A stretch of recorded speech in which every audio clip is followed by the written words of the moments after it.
Greetings, Earthlings, and welcome to Rachel K. Crochet. Today, we are going to be trying the Mondo Llama Crochet and Basket Kit from the Target. And I know for a lot of people, Target is very, very debatable because of how they have been treating DEI and everything like that.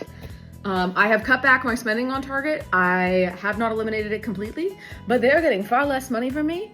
And I did boycott them for a good 6 months there and then caved for the first time last month because I needed something within 24 hours and I will pick them over Walmart any days. So we are going to be making the Mondo Llama crochet coaster and basket set. Let's see what we've got inside. Alas, we have some skeins. We have this tan shade, this pretty periwinkle shade. Actually, my hair's been that color before. We have this, it's like a greenish cream color. And we've got this light rosy pink shade. Plus, we have in here some instrucciones. And they gave us a hook, a couple of stitch markers, and some leather for the coasters to hook on there. So I'm going to show you what the hook looks like, what the millimeter size is. I will try it for a minute, and then if I don't like it, I will be switching to my clover hooks. But tally ho, it is a 5mm hook. So let's get started. All right, so I'm going to try to flip this in editing, but in here we do have our materials needed, as well as all the abbreviations for the stitches. In here we do also have a stitch reference, how to make all the stitches. I do not know if this would help people. And I do also not see videos on here on how to do it. So let's start with some of these trivets and follow these instructions. Okay, I haven't gotten started yet. I can already see I'm gonna have problems because this crochet hook bends. I don't think that's gonna go well. I do have my scissors. They also did give you a needle to sew through, but I did bring one up with me as well. And I already have a problem with these instructions because they want me to do the chain 4 and then slip stitch into the first chain of the ring tactic. I'm not a fan of that method, but I guess we'll do what they say for the first one of these. That is my dog. Please hold. All right, so let's make our little slip stitch. I already don't like the feel of this hook. Let's see how long I can, oh, this is really slippery. Okay. And of course, all the instructions that they show you to are right-handed. So for all of our left-handed queens out there like me, you are going to struggle with these. Okay, yeah, I don't like this hook already. No. I tried, it's too bendy. I can't get a good grip. We're not doing that. Okay. Switching to my clover hook. All right, we have our chain 4, but I'm gonna redo that because it doesn't look very nice because that hook kept sliding. Okay.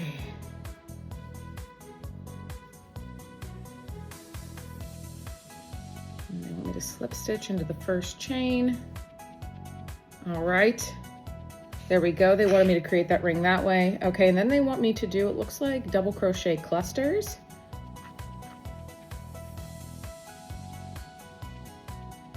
They want me to puff stitch. Is a puff stitch?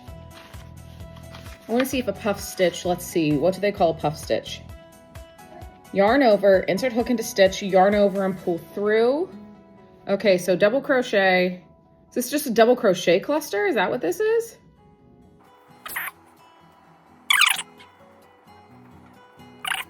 It says I should have 9 loops on my hook. Oh, this is like a cluster, but it's not a cluster. What is this? Please hold while I figure this out. All right, update. I still haven't finished the ring, but this yarn does not frog easily. It gets very, very tangled. And I'm trying to frog it because I'm going to switch to a magic ring because this is just not working. And yeah, so this is gonna be fun. All right, so I switched to a magic ring and then I finally got a puff stitch done. Now I've got to make 6 more in this ring, and then after that, you just keep going, it looks like. until you reach like round 5 with these puff stitches. So I will be back whenever coaster 1 is done. All right, so we are done with our 4 rounds that are meant for our little coaster. So this is going to be the last round, which is finishing, that we are going to be doing. So it looks like it's just 3 single crochets all around from what I can see. And that finishes off the coaster. The one thing that I'm concerned about is the fact that because of the fact that these are puff stitches, it's automatically curling a little bit. So I'm hoping that the single crochets flatten it out. As to what I have to say about the instructions, I think for a like brand new beginner, I'm not sure if these pictures will give you enough information to explain the techniques that they are going over on here, but at least you can easily supplement it with tutorials on the internet, because there are plenty of those everywhere that you go.